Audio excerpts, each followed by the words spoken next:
Dans le cadre du film du mois documentaire et la semaine de la solidarité, le cinéma Rex diffusait en partenariat avec Amnesty International et la Ligue des droits de l'homme le documentaire de Thierry Michel et Colette Breckman, L'homme qui répare les femmes. Vous allez voir un film justement qui parle des droits de l'homme, ou plus exactement des droits de la femme. Vous allez voir quelque chose qui va vous faire réfléchir. Je suis sûr que vous ne connaissez pas toutes les violences qui peuvent y avoir dans le monde. Dans tous les cas, vous ne vous doutez pas de tout ça. Le docteur Claude Rosenthal, président de Gynécologie sans frontières, nous présente l'homme derrière le film, le docteur Mukwege, internationalement connu depuis 20 ans comme l'homme qui répare des milliers de femmes violées durant les conflits à l'est de la République démocratique du Congo. Dans les zones de conflit, les batailles se passent sur le corps des femmes. The people of Eastern Congo, particularly the women of Eastern Congo, have to believe that the military is there for them, not to be an opportunity for abusing them. Je suis témoin d'atrocités de masse commises sur le corps des femmes et contre les femmes. Et je ne peux pas rester les bras croisés. Dans cette partie de la République démocratique du Congo, depuis de nombreuses années, une dizaine d'années, vous avez 6000 morts. Vous avez à peu près 2000 femmes violées par an. Et tout ceci sans que le monde tout autour, bien sûr, le sache tout simplement, ou fasse quoi que ce soit. Et Denis Mukwege, justement, il s'élève, il crie justement le caractère odieux de ces viols, et il voudrait obtenir un changement et une reconnaissance par les autres pays contre ces crimes faits aux femmes. Il y a des femmes que j'ai opérées pour la deuxième, voire même la troisième fois. Les femmes avaient besoin de justice.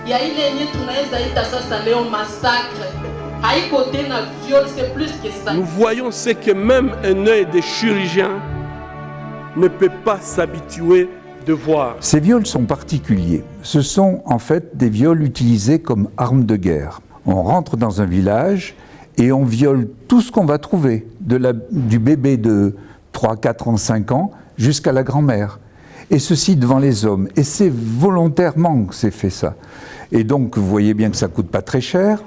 Non seulement ils violent avec leur sexe, mais en plus, ils violent avec tout ce qu'ils trouvent, y compris leurs armes ou le canon de leur fusil. Parce que le but, c'est quand même de détruire la féminité. Ce qu'ils veulent faire, c'est détruire le pouvoir de reproduction des femmes. Non seulement ils les violent, mais ils vont tirer, ils vont détruire le tissu féminin pour qu'elles ne puissent plus se reproduire. Ce qui se passe quand elles ont été violées, en particulier devant leur mari, c'est une fuite, bien sûr, c'est une migration. Et donc ainsi, avec ces viols utilisés comme armes de guerre, ils déplacent les civilisations.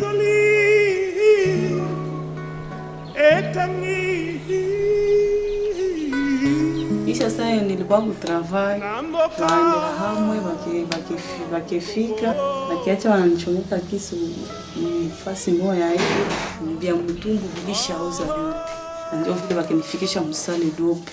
Ufika msale dope njo pale akianza travail yake nikataa kwanza kutomi hivi, nilishakuwa na operation kenda njo kwa kuharibisha wakati ya hivi, mbona si atasia unawe hivi ajitahidi akuse mikoyo akuse mavi. Nikisikia najipenda na nikisikia ninampenda sana, lakini nilisikia najipenda na nikisikia sasa vile niko na maisha tena ya kuishi. Souvent, je me dis comment cette personne peut se relever, comment elle peut encore se mettre debout. Moi, je suis très, très impressionné parce que je crois que ce qu'elles subissent suffit pour les abattre pour de bon. Mais ce sont des femmes courageuses qui reprennent, pas seulement se battre pour leurs droits, mais se battre également pour le droit de leurs enfants, le droit de leur communauté, le droit de leurs pères. Et ça, je trouve que l'avenir de ces pays est dans ces femmes qui sont formidables. Alors, Denis Mukwege, et vous le verrez, est un fils de pasteur. Son père était pasteur. Son père réparait les âmes et il a très vite compris que lui, ce qu'il préférait réparer, c'était les corps. Et non seulement il va les réparer physiquement, il en a opéré 40 000 quand même pendant ces 10 dernières années, mais il va les restaurer, et c'est peut-être encore plus important, sur le plan psychologique, parce que ces femmes sont complètement détruites psychologiquement. Quand il a constaté que les violences, c'était devenu quelque chose d'habituel. Quand il a commencé à réparer les filles dont il avait réparé la mère, je veux dire qu'il s'aperçoit que c'est quelque chose qui ne s'arrête pas. À ce moment-là, il a décidé de commencer à dénoncer. Et pour ça, il est parti, il a pris son bateau de pèlerin et il a été un petit peu dans le monde. Il a été à l'ONU pour justement dénoncer ce qui était fait aux femmes dans son pays. Et ensuite, il est devenu vraiment le porte-parole de toute l'Afrique et de toutes les violences faites aux femmes à ce moment-là. Mais comment me taire quand plus de 15 ans, nous voyons ce que même un œil de chirurgien ne peut pas s'habituer de voir?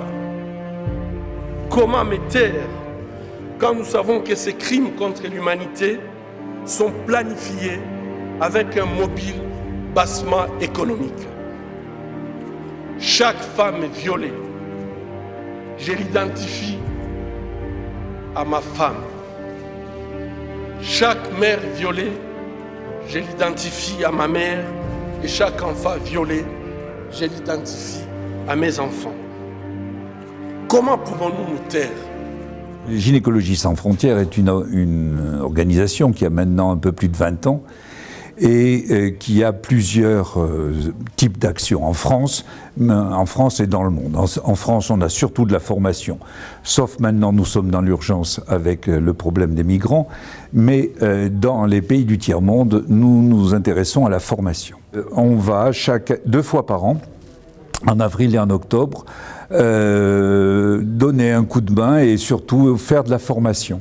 Chez Denis Mukwege, il y a toujours entre 15 et 20 étudiants qui viennent de tout le Congo pour bien sûr apprendre à leur tour à guérir ces femmes, à réparer les femmes comme il dit.